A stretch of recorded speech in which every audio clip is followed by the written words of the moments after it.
Bartells, and of course, time check 8:07, and I'm sure some of you are already at work, some are on their way to work, some already are still at home listening to us, some are in the traffic, listening in the vehicles or wherever it is you're listening from on your phone. It's good to know you are there. This morning we want to look at what's been going on in the economy, especially with the cost of living, some have tagged it cost of living crisis. I don't know if it's a crisis yet, but I guess would tell us. Lots of agitations, lots of conversations regarding the economy, particularly with the naira enduring a very torrid and difficult time. This seems to be the most difficult that Nigerian naira has had it in history, with the naira sliding to record lows against the US dollar. Will the slide continue? Will it get better? Are the reforms that the Central Bank of Nigeria is implementing, are they going to yield results in the not too distant future? How long will we have to wait till the reforms start yielding results? I guess this morning on the Crossfire we have Kaluaja. He's a certified financial educator, always on Twitter tweeting about the Nigerian economy, and from the United States of America. He's here with us today in the studio right here in Lagos. Welcome back home. How are you doing, sir? Yeah, very well, thank you. Thanks for having me. Yes, and he's not a stranger to Nigerian Info. Voice some time ago, a regular feature on our station in Abuja with Ofi. Yeah. So you're a friend of the house. Yeah. Well, we didn't give you your own ID card. I should have one right on pension, baby. Yes, indeed. And I mean, you've been tweeting about Nigerian economic, financial issues from your base in the US. What would you say has been the reaction, the effect, and the impact of that? Especially as being someone who is not in the country, how do you perceive the situation from outside? Well, really what I'm trying to do is just education, more or less to explain the concept that people read about, what it means. So when you see fiscal, monetary, what does it all mean? And why is the naira going up and down? That's really my intent, to give people an education so that we really can understand and then take action for their own personal wallet. In terms of the impact that I've seen, there's this sense of Nigerians believing that the naira, for instance, could be stronger just by will, or by if we just simply did a lot of, should we say, actions, the naira would rise. That if the government did this or the government did that, the naira would rise. And if fall in naira is because a few people are doing this or people are doing that. Which, it misses the point about the entire the way economy works and the way naira works and the way exchange rate works. The exchange rate is the end of the policy, is the exam results. The economy has got to take the exam, then you get the result, which is going to be the exchange rate. But we want to get the exam or the results without taking the exam, which is how the economy works. If you understand what I'm saying. So you've thrown yourself straight into the pool. You're saying that we want to get results before the exam, but we have to write the exam before. So in this case, what are the exams you're referring to? Exports, net exports. There's nothing wrong with import, but when you have net export, you mean that you take out more or you earn more than you take out when you import, then your currency rises. So essentially that's how it operates across the world. The economy is net export and your currency rises. All right, so what some economists would call balance of trade? Balance of trade, however you want to call it, just earn more than you pay out. So is it close to production and consumption talk?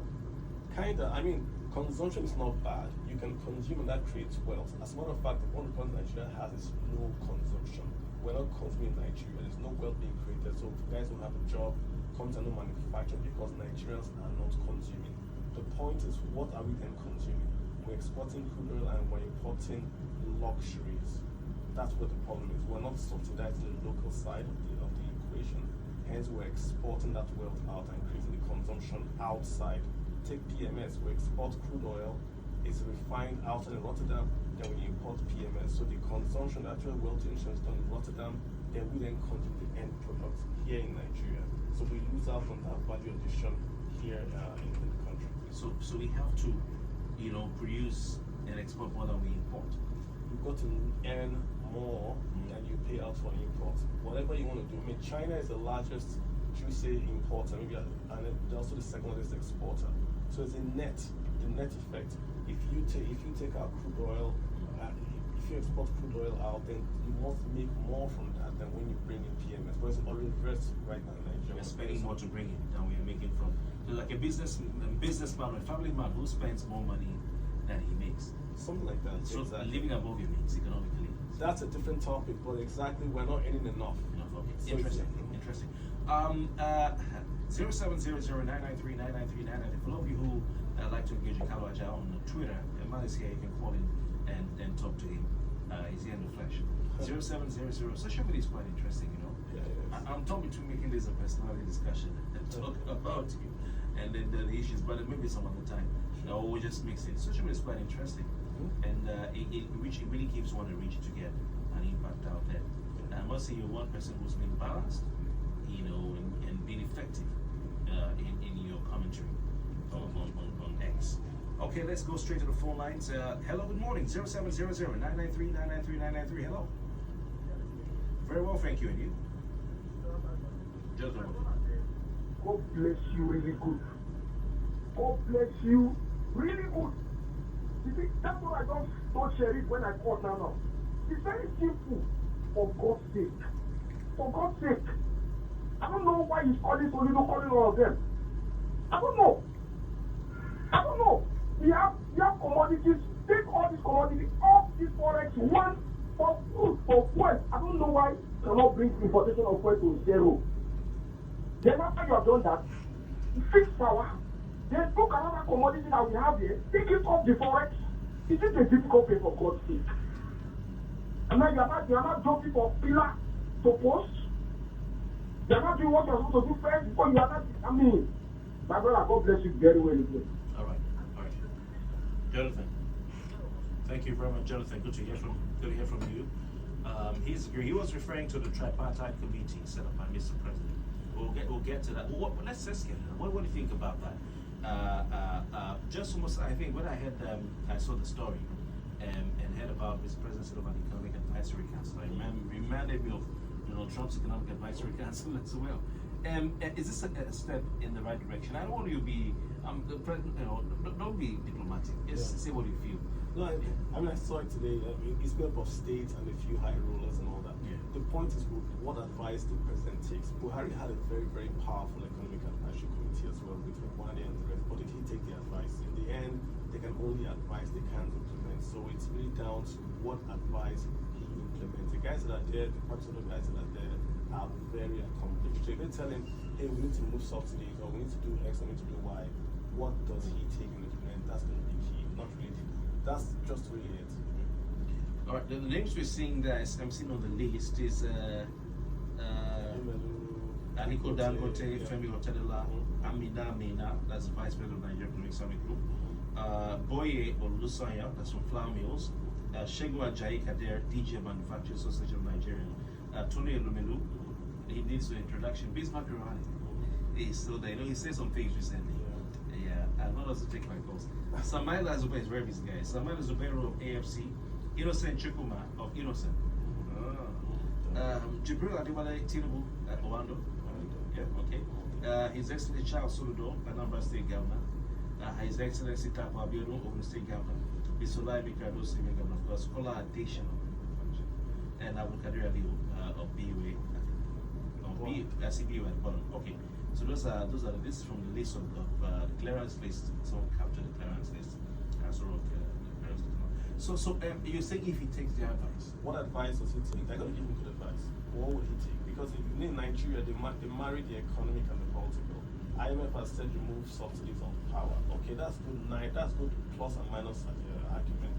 But the politics, the reality on the ground is that if you do that, you lose votes, you get people upset because costs go up. All right.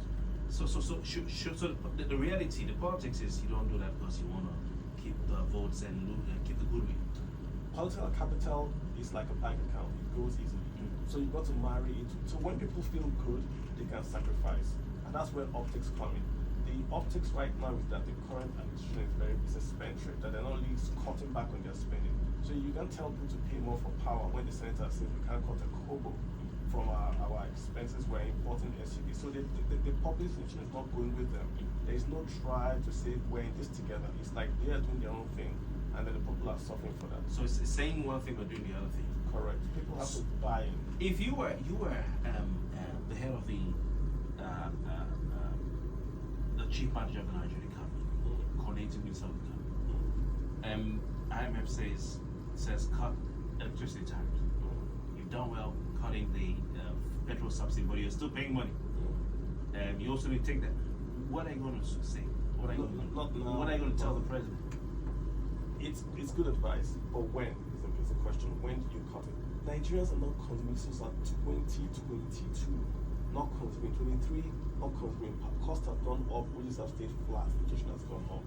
So you cannot add more cost because it makes economic sense. I'm a capitalist, but you've got to be realistic and say, hey, Nigerian households cannot afford it. Or you can cut it and give a subsidy somewhere else. Do it. Say, okay, we're going to give you free education, really free education, and you're going to pay more on power. But you just can't add that cost in. We still haven't recovered from the PMS subsidy removal, which is good, but you've got to give the palliative. No economy increases cost to 300% and says, hey, you can pay. This is a very, very poor. People are very, very poor in terms of income. Per capita income is very, very low. You simply can't keep on adding cost on an annual because it makes economic sense. So it's a good idea from the IMF and the Bretton Woods institution generally, but it's not the right time to implement it. So what are you saying? We don't have the means or the capacity now. We're really low. People are dying over bags of rice. All right. So yeah. All right. Interesting. Hello, good morning. You're welcome. Name and contribution, please. Good to hear from you, Pastor. Good morning.